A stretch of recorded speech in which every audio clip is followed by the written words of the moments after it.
নমস্কাৰ বন্ধুসকল, welcome to my channel. মই আজি আপোনালোকক মোৰ ছাগলীবোৰ দেখুৱাম।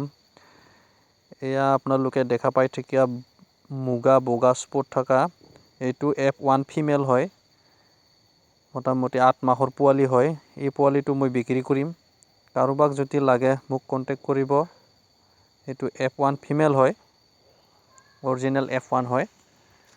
কাৰোবাক যদি লাগে মোক কন্টেক্ট কৰিব, আপোনালোকে পাই যাব। এয়া বিক্ৰীৰ বাবে আছে।